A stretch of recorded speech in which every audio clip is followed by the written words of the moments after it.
नमस्कार मंडळी, मी प्रिया. सोपी रेसिपीमध्ये तुम्हा सर्वांचं खूप खूप मनापासून स्वागत आहे.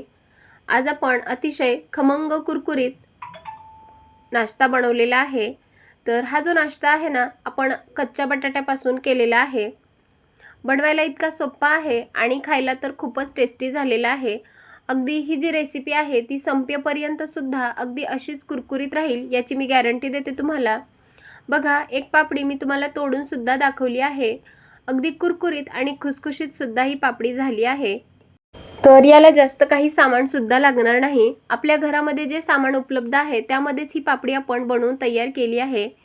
तर माझी रेसिपी शेवटपर्यंत नक्की बघा आणि व्हिडिओ जर आवडला असेल तर माझ्या चॅनलला प्लीज सबस्क्राईब आणि लाईक करा. चला तर मग वेळ न घालवता रेसिपीला सुरुवात करूया. इथे मी एक बटाटा घेतलेला आहे. आता तुम्हाला किती प्रमाणामध्ये पापडी बनवायची आहे त्यानुसार तुम्ही इथे बटाट्याचा समावेश करू शकता. इथे मी एकच बटाटा वापरणार आहे. आता बटाटा जो आहे त्यावरची पूर्ण साल आपल्याला काढून घ्यायची आहे आणि बटाटा स्वच्छ धुवून घ्यायचा आहे. इथे बघा, बटाट्यावरची साल काढून घेतली आणि बटाटा स्वच्छ धुवून घेतला. आता बटाटा आपण अगदी बारीक स्लाइडमध्ये कट करून घेऊयात. हा जो बटाटा आहे तो आपण मिक्सरला बारीक असा वाटून घेणार आहेत. त्यामुळे आपण अगदी बारीक अशा त्याच्या स्लाइड करून घेतल्या. आता अगदी छोट्याशा फोडी करून आपण मिक्सरच्या भांड्यामध्ये टाकून घेऊयात. वाटण करत असताना आपण मिक्सरचं छोटं भांडं वापरणार आहेत, कारण त्यामुळे मोठ्या भांड्यामध्ये असं बारीक असं पेस्ट वाटलं जाणार नाही. तर छोट्या भांड्यामध्ये आपलं एकदम बारीक अशी पेस्ट बनवून तयार होते. आता बघा, पूर्ण बटाटा जो आहे तो आपण कट करून घेतला. आता यामध्ये आपण हिरवी मिरची सुद्धा टाकणार आहेत. तुम्हाला जर हिरवी मिरची आवडत नसेल तर तुम्ही इथे स्किप सुद्धा करू शकता. आता यामध्ये आपण काही लसणाच्या पाकळ्या सुद्धा टाकणार आहेत. तर बऱ्याच जणांना लसूण आवडत नाही, तर त्याने सुद्धा स्किप केला तरी चालतो. म्हणजे तुम्हाला जे आवडत असेल तर ते तुम्ही टाकू शकता. आता यामध्ये अगदी अर्धा कप मी पाणी टाकलं आणि या बटाट्याची आपण अगदी स्मूथ अशी बारीक पेस्ट करून घेऊयात. आता बघा, बटाट्याची एकदम बारीक अशी आपण पेस्ट करून घेतली आहे. तर मी तुम्हाला दाखवते. बघा, अगदी बारीक अशी आपण बटाट्याची पेस्ट करून घेतली.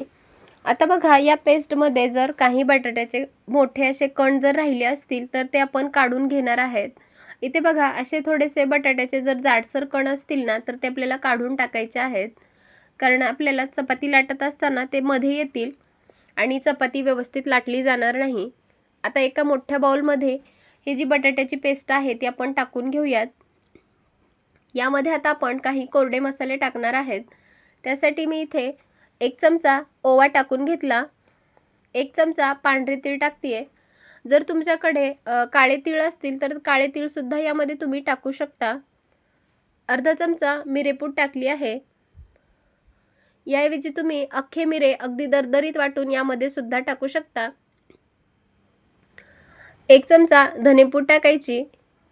चवीनुसार मीठ टाकून घ्यायचं. 1 चमचा चाट मसाला टाकते.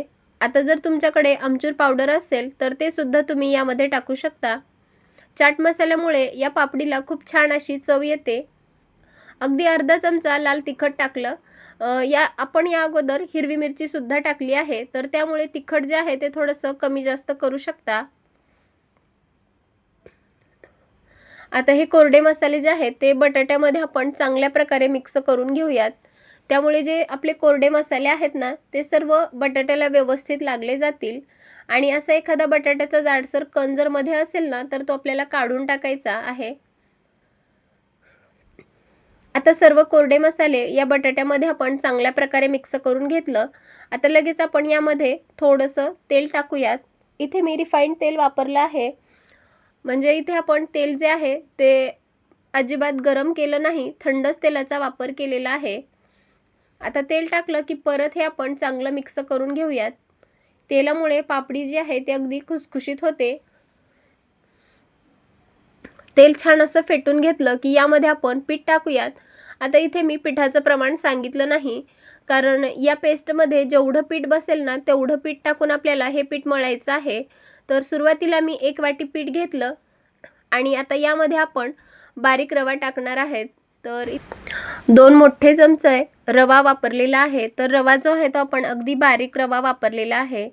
जर तुमच्याकडे बारीक रवा नसेल तर तुम्ही इथे जाड रवा जो असतो तो सुद्धा मिक्सरला फिरवून घेऊ शकता, किंवा जर रवा नसेल तर तांदळाचं पीठ सुद्धा यामध्ये ॲड करू शकता. आता सुरुवातीला आपण या बटाट्याच्या पेस्टमध्ये हे पीठ जे आहे ते छान असं मिक्स करून घेऊयात. अजिबात पाण्याचा वापर करायचा नाही. आता बघा, आपल्याला पीठ जे आहे ते थोडंसं कमी पडलं, कारण पीठ आपलं थोडंसं पातळ झालेलं आहे. तर त्यामुळे अजून कोरडं पीठ टाकलं तर मोठे 2 चमचे पीठ यामध्ये टाकून परत आपण पिठाचा असा घट्ट असा गोळा मळून तयार करूयात. तर बघा, पिठाचा अगदी घट्ट असा गोळा आपण मळून तयार केलेला. आता त्यावर हातावर थोडंसं तेल लावून घेते आणि परत हे पीठ जे आहे ते छान हाताने मऊ करून घेते, कारण यामध्ये आपण बारीक रवा वापरलेला आहे. तर रवा जो आहे तो थोडासा फुलण्यासाठी छान अशी मदत होईल आणि पीठसुद्धा आपलं छान असं मुरलं जाईल. तर हाताला थोडंसं तेल लावून पीठ छान असं मळून घेते.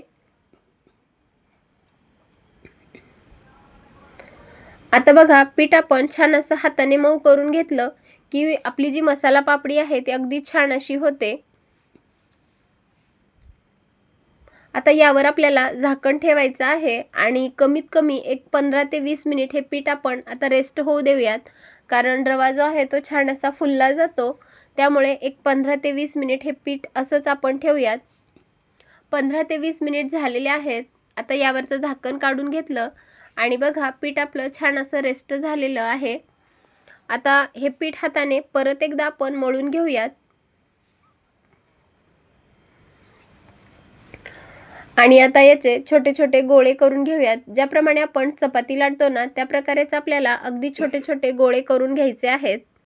इथे मी एक गोळा बनवून घेतला आणि आता लगेच आपण लाटून घेऊयात. तर पोळीपाटावर हा गोळा ठेवून घेतला, अगदी थोडंसं कोरडं पीठ लावलं आणि आता आपल्याला याची अगदी पातळ अशी चपाती लाटून घ्यायची आहे. तर चपाती लाटत असताना अगदी पातळच चपाती लाटायची आहे. जर तुमची चपाती अगदी जाडसर असेल तर जी आपली पुरी आहे ती लगेचच नरमसुद्धा पडू शकते. त्यामुळे चपाती लाटत असताना अगदी पातळ लाटून घ्यायची. इथे बघा, आपण चपाती अगदी पातळ अशी लाटून घेतली. आता चपाती जी आहे ती आपण फोर्कच्या मदतीने थोडंसं त्याला छिद्र करून घेऊयात. यामुळे काय होतं, जर तेलात आपण ही पापडी सोडली तर ती फुलणार नाही आणि नरमसुद्धा पडणार नाही. त्यामुळे सर्व जी चपातीला आपण छान असे छिद्र करून घेतले आणि आता एका ग्लासच्या साहाय्याने आपण गोल अशी पापडी बनवून घेऊयात. जर तुमच्याकडे कुकिंग कटर असतील ना, तर त्याने सुद्धा तुम्ही अशी तुम्हाला ज्या शेप हवे आहे त्यानुसार कट करून घेऊ शकता. इथे मी ग्लासच्या साहाय्याने अशी गोल पापडी कट करून घेतली आहे. तुम्ही हवं तर एखाद्या डब्याचं झाकण किंवा वाटीच्या साहाय्याने सुद्धा असं कट करून घेऊ शकता. आता हे जे एक्स्ट्राचं पीठ आहे ते आपण काढून घेऊयात. तर हे जे एक्स्ट्राचं पीठ राहिलेलं आहे ना, ते आपण दुसऱ्या चपातीमध्ये टाकून त्याचे सुद्धा अशीच पापडी बनवून घेणार आहेत. इथे बघा, एका चपातीच्या आपल्या एक 5 ते 6 पापड्या बनवून तयार झालेल्या आहेत. आता लगेच आपण या तळून घेऊयात. गॅसवरती मी तेल गरम करण्यासाठी ठेवलं होतं. आता तेलसुद्धा आपलं चांगलं गरम झालं. त्यामध्ये अगदी थोडंसं पीठ टाकून बघितलं तर ते लगेच वर आलं, म्हणजेच आपलं तेल आता चांगलं तापलं आहे. आता पापड्या तेलामध्ये टाकलं की मध्यम आचेवर दोन्ही बाजूने उलटपुलट करून आपल्याला छान अशा तळून घ्यायच्या आहेत. तळत असताना अगदी मध्यम आचेवर या पापड्या तळून घ्यायच्या. त्यामुळे खायला सुद्धा छान लागतात आणि अगदी कुरकुरीत सुद्धा राहतात. तळत असताना आपल्याला अजिबात घाई करायची नाही. जर तुम्ही हाय फ्लेमवर या पापड्या तळल्या ना, तर या लगेचच गोल्डन आकारामध्ये रंगावर येतील आणि खायला सुद्धा चांगल्या लागणार नाहीत. इथे बघा, आपल्या पापड्या उलटपुलट करत आपण छान अशा तळून घेतल्या आणि रंगसुद्धा बघा किती छान आलेला आहे. आता पापड्या दोन्ही बाजूने सुद्धा छान अशा तळून झाल्या की झाऱ्यामध्ये काढून घेऊयात आणि तेल जे आहे ते पूर्णपणे निपटून घेऊयात. इथे बघा, आपण बाकीच्या सुद्धा पापड्या अशाच प्रकारे तळून घेतल्या आहेत. तर बघा, अगदी घरगुती साहित्यामध्ये जे आपल्या घरामध्ये साहित्य उपलब्ध आहे त्यामध्येच आपण ही रेसिपी बनवलेली आहे. एक कच्चा बटाटा वापरून तुम्ही सुद्धा अशी रेसिपी नक्की करून बघा आणि माझी रेसिपी तुम्हाला कशी वाटली ते सुद्धा मला नक्की कमेंट करून सांगा. तुम्ही सुद्धा एक वेळेस अशा प्रकारची रेसिपी नक्की करून बघा. ही रेसिपी तुम्ही चहाबरोबर खाऊ शकता किंवा जर मधल्या वेळेत काही चटपटीत खाण्याची इच्छा झाली असेल तर त्यावेळेसुद्धा खाऊ शकता. अगदी संपेपर्यंतसुद्धा या ज्या पापड्या आहेत त्या अशाच कुरकुरीत राहतील. चला तर मग पुन्हा भेटूयात अशाच एका खमंग रेसिपीसोबत. तोपर्यंत धन्यवाद आणि मस्त रहा, स्वस्त रहा आणि सगळ्यात महत्त्वाचं चांगलं चांगलं खात रहा. Bye bye.